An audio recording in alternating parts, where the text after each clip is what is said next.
लोभ वासना डकैत बना देंदी है, बेईमान बना देंदी है, चोर बना देंदी है। अहंकार वासना हिंसक बना देंदी है। शरीर दा अंत हो गया, वासना दा अंत ते होया नहीं। शरीर बुढ़ा हो गया, वासना ते बुढ़ी नहीं हुई। अगर शरीर दे बुढ़े होंदियां वासना बुढ़ी हो सकती है, तो शरीर दे मरदियां वासना मर भी सकती है। तो मैं अर्ज करा, शरीर दे मरदियां ना वासना मरदी है, शरीर दे बुढ़े होंदियां ना वासना बुढ़ी होंदी। इस चक्कर च ना पैना। थोड़े कानपुर दे ची मेरे गूढ़े मित्र सन, बुजुर्ग सन, बड़ा लंबा दाड़ा, पुराने बुजुर्ग सारे ही समझते हैं, जानते हैं। और बड़ी बाणी पढ़नी, बड़ा नाम जपना, हाथ दे च बड़ी लंबी चौड़ी माला, पर 90 साल की उम्र दे च भी इत्थे विआह कराया। सारे मैनू आखन थोड़ा साथी थोड़े कोल आउंदा है। उन्हें कबूल कर लिया सी। मस्कीन जी, भावें मेरा तन बुढ़ा है, मेरी वासना विरद नहीं है। मैं कि तुसी सच्चाई कबूल कर ली, वरना बथेरियां दा यही हाल होंदा है, यही हाल होंदा। गुस्ताखी माफ, शरीर बिरद हो जाता है, वासना बिरद नहीं आती। शरीर मर जाता है, वासना नहीं मरती। चाहे वासना अहंकार वासना है, चाहे वासना लोभ वासना है, चाहे वासना काम वासना है, ये बुढ़ी नहीं होती। अगर वासना बुढ़ी हो सकती है, तो फिर वासना मर भी सकती है। तो जे वासना शरीर दे मरण दे नाल मर गई है, जप तप करन दी की लोड़ है, नाम जपण दी की लोड़ है। क्योंकि जितने चिर तक वासना चलेगी, जन्म ते मरण चलता रहेगा, चलता रहेगा। कोई पिछले जन्म दे वासना सी, उन्हें हुण जन्म कराया, हुण दी वासना अगे जन्म कराएगी। जम जम मरे, मरे फिर जमे, बहुत सजाए पया देस लंबे। ये ते जन्म मरण दी बड़ी लंबी यात्रा च पै जाएगा, वासना इसनूं पा देगी। इतनी गल ते स्पष्ट है, जन्म होया है वासना करके। ये बड़े बड़े संत ते भगत भी आ सकते हैं। जैसे कबीर कहते हैं, पूर्व जन्म हम तुमरे सेवक, अब तो मिटया ना जाए।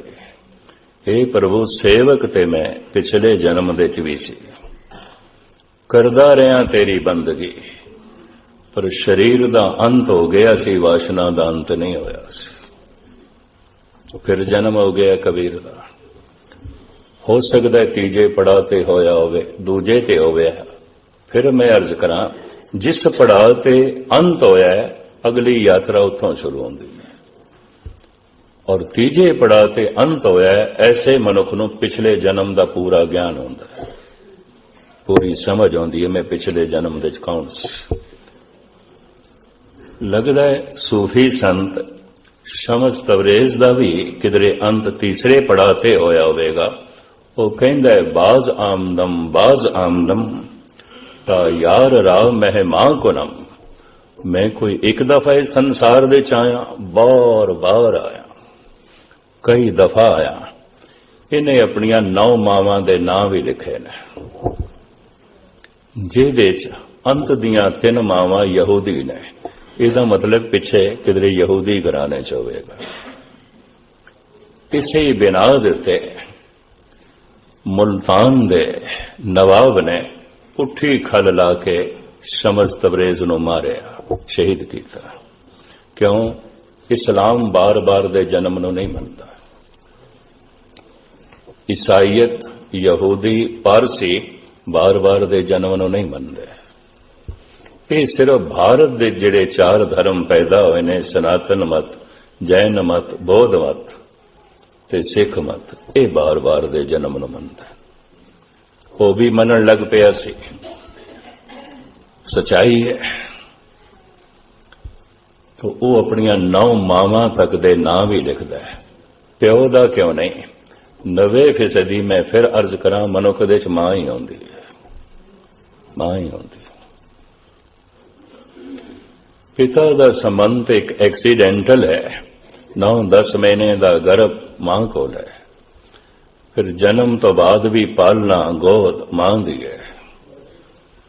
अगर सही ढंग नाल दुध पिला रही है तो मां नूं ही पी रहा है, दुध खून तो बनता और की है, मां नूं ही पी रहा है, मां नूं ही चूस रहा है, मां नूं ही खा रहा है।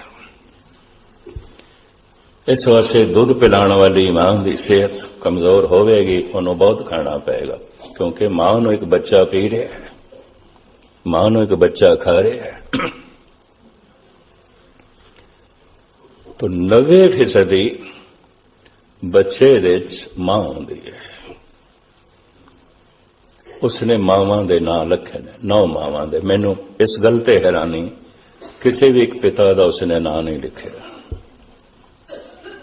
और देश भर के तमाम विद्वान संत भैड़ी औलाद ਲਈ भी मां नूं ही कसूरवार ठहराते हैं। ये भी महसूस करते हैं कि 90% तो उहदे च मां है, 90% मां है उहदे संस्कार ते मां दे संस्कार मेल खांदे ने। जन्म आउंदा, मैं कल अर्ज की थी, तीसरे पड़ाव में शरीर का अंत हो गया, यात्रा पूरी नहीं हुई। ऐसे मनुख नूं अगले जन्म दे पिछले जन्म का ज्ञान होता है, बहुत बहुत आता है, बहुत सारे दसते हैं। ये भी महसूस करते हैं। 2-3 साल होए ने गुजर गए हुण ते बाबा दर्शन सिंह गानोपुर हर साल अलवर समागम ते पहुंचते सन। इन्हां ने अपने पिछले जन्म बारे मैनू दसिया। और बाबा लक्ष्मण सिंह एक मस्ताना जिहा आउंदा सी, उहदे बारे। एक दिन किधरे मौज च बैठे सन, 82 की गल है, ते मैं मंजी साहब कथा कर रहा सी, और रोज सुनन लई आउंदे सन। कथा तो बाद उत्थे कुछ नौजवान ते प्रबंधकी निजाम दे झगड़ा हो गया। उत्थे झगड़ा बहुत वड्डे कलेश तक वध गया, राजनैतिक झगड़ा। तो मेरे मुंह निकल गया, मैं कि 3 घंटे आसा दीवार का कीर्तन होया, घंटा 1.5 घंटा मैं कथा की थी, अंजाम ए। बाबा दर्शन सिंह कहन लगे, ऐ ते कुछ भी नहीं, इत्थे खून दियां नदियां वगण गियां, तू देखेगा फसेगा तू भी। तो मैं क्या बाबा जी मैं क्यों फसांगा, तू ही फसेगा। मेरे ते फिर 10 साल मुकदमे चलते रहे। मैं सारा सिलसिला उन्हां दी जबान तो सुनिया, नाल जिन्ने बैठे सन उन्होंने अपने पिछले जीवन बारे भी मैनू दसिया सी। इस तरह के पुरुष जी किधरे तीजे पड़ाव शरीर का अंत हो गया, पिछोकड़ उन्होंने याद रहता। इस वास्ते इस जन्म में फिर पूरे सावधान हो जाते हैं, और तरले भी लेंदे ने कि ये शरीर का अंत होवे, इस तो पहले वासना का अंत होवे। कबीर ते फरियाद पे करते हैं, अब की बार बख्श बंदे को, बौर ना भौ जल फेर। अद की बख्श, क्योंकि बहुत फेरे हो गए ने, बड़े जन्म हो गए ने, बहुत भटक चुके हैं। अद की तो बख्श। जिंदगी विच वासना नाल लड़दे रहे तो होंदा कि असी हारदे रहे, वासना ही जितदी रही। लोभ वासना बेईमान बना के रख देंदी है, काम वासना बलात्कारी बना के रख देंदी है, हंकार वासना हिंसक बना के रख देंदी है। हर दफा वासना ही जितदी रही, मेरी हार होंदी रही। कहत कबीरे पंच को झगड़ो, झगड़त जन्म गवाया। जिंदगी इस झगड़े च ही लंघ जाती रही, और इस झगड़े विच अक्सर साधकां दी हार होंदी है। हार आउंदी है। शमस तबरेज़ ने भी हार कबूल की है। हर जन्म दे च मेरी हार हो जाती रही, तां ही वो दुआ कर रहा है, कह रहा है, हे खुदा हुण मैं कबूल करदा, मैं कलिया इस वासना नाल नहीं लड़ सकदा, तू मेरा साथी बन, तू मेहर कर, तेरे अगों दुआ है। तू साथी नहीं बनेगा मैं नहीं जित सकता। ये फेरे बनते रहणगे। चूंकि बार बार दे जन्म नूं इसने तस्लीम कीता सी, विचारे नूं तड़पा के मारिया, पुट्ठी खल ला के मारिया, लेकिन वो इतनी उच्ची अवस्था ते पहुंच गया सी उस समय, लगता है वो चौथे पड़ाव पहुंच गया सी। उसने साफ कह दिता सी, बादशाह तू जिस दी खल ला रहा है मैं वो नहीं हाँ, मैं वो नहीं हाँ। वासना जिस दिन समाप्त हो जाती है, मनुख शरीर तो भी निर्लेप हो जाता है। इस तरह जिस तरह पक्का नारियल गिरी है ते नारियल दे अंदर, खोपे दे अंदर, लेकिन संबंध तोड़ बैठी पक्की है। बैराग जद पक जाता है, खौल नाल संबंध टुट जाता है, निर्लेप हो जाता है, बिल्कुल निर्लेप रहने लग पैंदा है। लेकिन है खौल दे अंदर, है खौल दे अंदर, खौल नाल संबंध नहीं है शरीर दे शरीर नाल संबंध नहीं रहा। हुण जितनी आयु है शरीर दी, जितने श्वास ने वो चलते पैन पर निर्लेप है शरीर दी खौल दे, शरीर तो न्यारा हो गया है।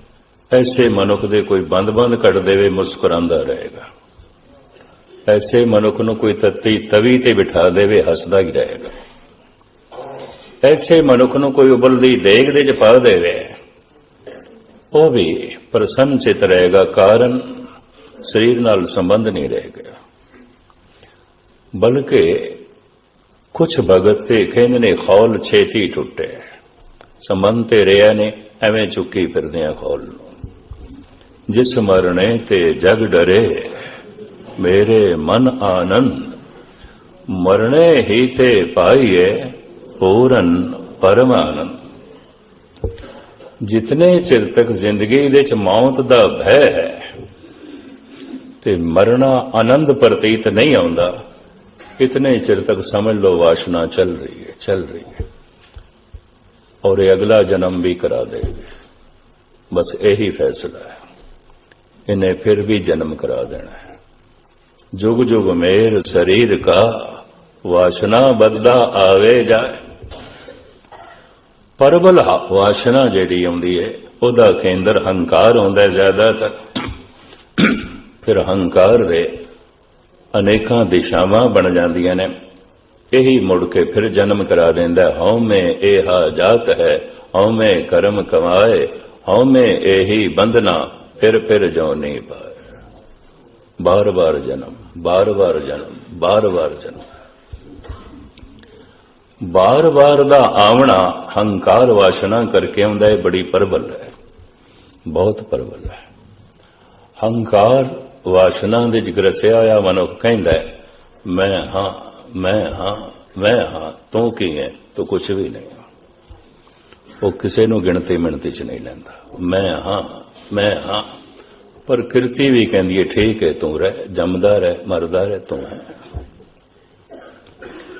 जिन्हों थोड़ी जिहा समझ आ जाती है, वो फिर कह देंदा, मैं ना ही प्रभ सब किछ तेरा।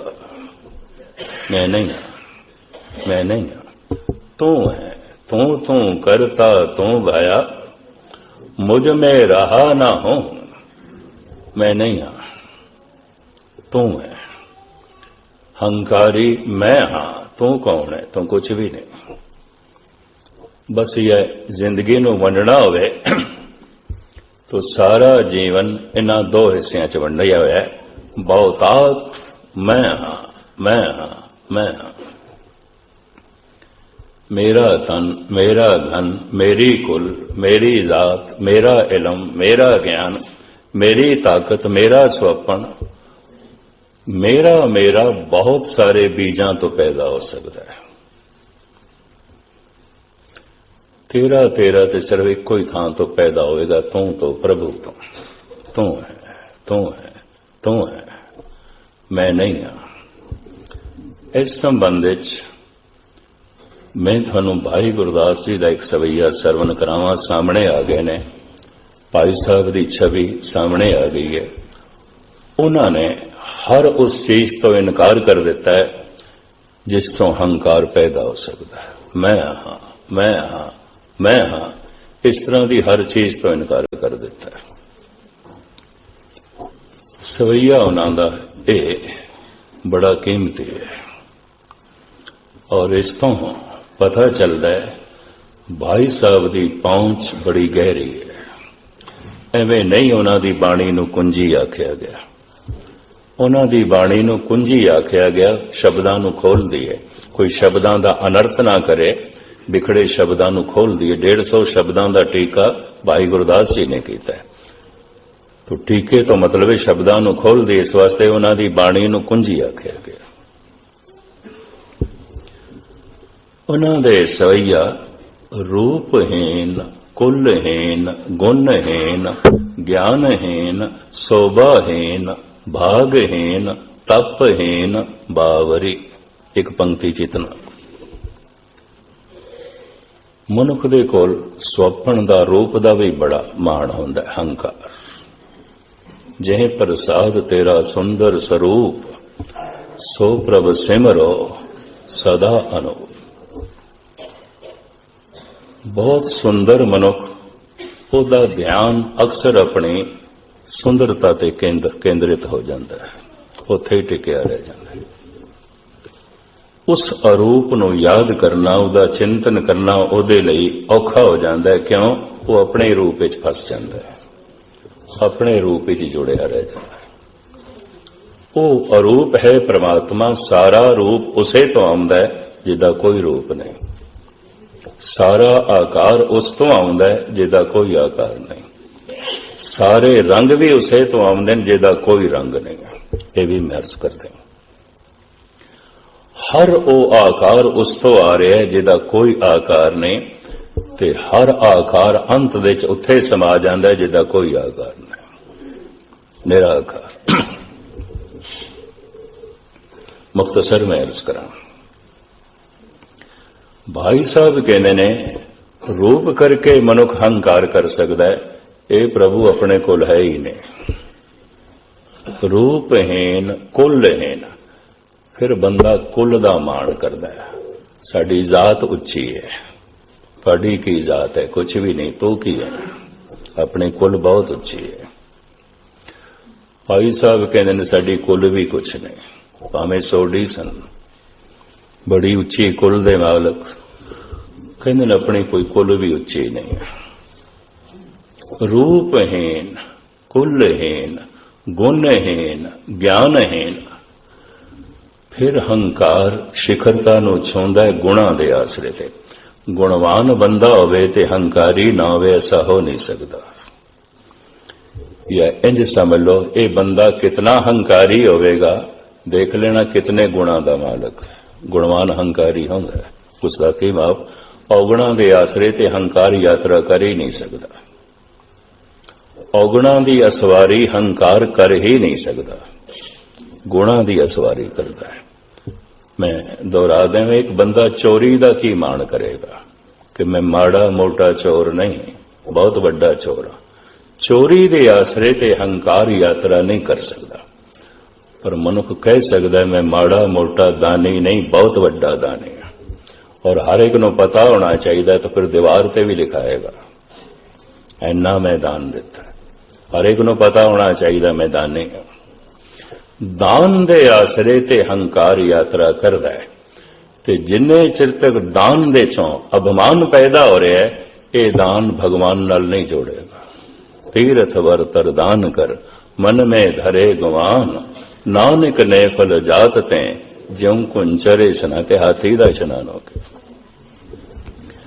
रूपहीन, कुलहीन, गुणहीन, ज्ञानहीन, शोभाहीन, भागहीन, तपहीन, बावरी। अपने कोल तप भी कोई नहीं, अक्सर तपेश्वर बड़े हंकारी आते हैं। गृहस्थ में चिंत उदास हंकार। आम गृहस्थी बड़े चिंतातुर आते हैं। महाराज कहते ने त्यागी उदासी सन्यासी बड़े हंकारी आते हैं। तपदा हंकार जपदा हंकार। इस तरह ना समझ लेना भी भेख बड़ा साधु संतां दा है ते बड़े निर्माण होणगे, नहीं, बड़े हंकारी आते हैं। बड़े नेड़े होके मैं इन्हां दी संगत भी कीती है, देखे। त्याग ते दिता है सब कुछ, पर त्याग दा हंकार हो गया। एक दे कोल है धन, धन दा हंकार है। एक ने धन नो त्याग दिता है तो त्याग दा हंकार है।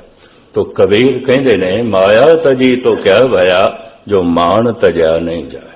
त्यागना ते हंकार सी। एक दा हंकार खड़ा है धन ते, एक दा हंकार खड़ा है धन दे त्याग ते। मूल गल ते धन दी हो गई। फिर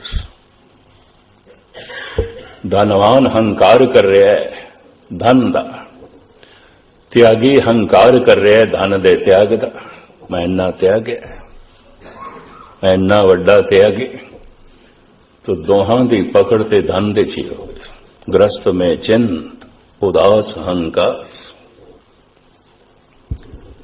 भाई साहब भाई गुरदास जी कहते ने रूपहीन कुलहीन गुणहीन ज्ञानहीन शोभाहीन भागहीन तपहीन बावरी। पागल भी हाँ बावरा, पागल भी हाँ ना समझ, तपहीन भी हाँ और शोभा तो भी हीणा, प्रालब्ध भी कुछ नहीं, भागहीणा। मेरी कोई प्रालब्ध भी चंगी नहीं। मनुख कई दफा प्रालब्ध का माण करन लग पैंदा है, मिट्टी नूं हथ लाना सोना हो जाता है। वो होंदी खेड प्रालब्ध दी है तो उसका ही हंकार हो जाता है।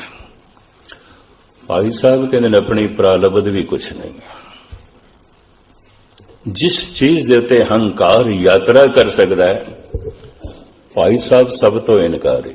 रूपहीन कुलहीन गुणहीन ज्ञानहीन शोभाहीन भागहीन तपहीन बावरी। दृष्ट दरसहीन शब्द सुरतहीन बुद्ध बलहीन सूदे हस्त ना पावरी। प्रभु तेनू वेख सका अपने कोल अखां ही कोई नहीं, तेनू सुन सकीए साडे कोल कान ही कोई नहीं, असी कोई स्रोते भी नहीं हैं। तेरा जस गायन कर सकीए साडे कोल जबान भी कोई नहीं, रसना भी कोई नहीं।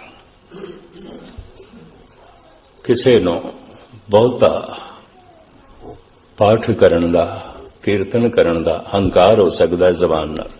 भाई साहब कहते है ही कोई नहीं जबान साडे कोल तेरा जस कर सके, कान ही कोई नहीं तेरा जस सुन सके, और अखां ही कोई नहीं तेनों देख सकीए। काश इन्हां दो अखां नाल दिखाई देंदा है ते सारियां कोल,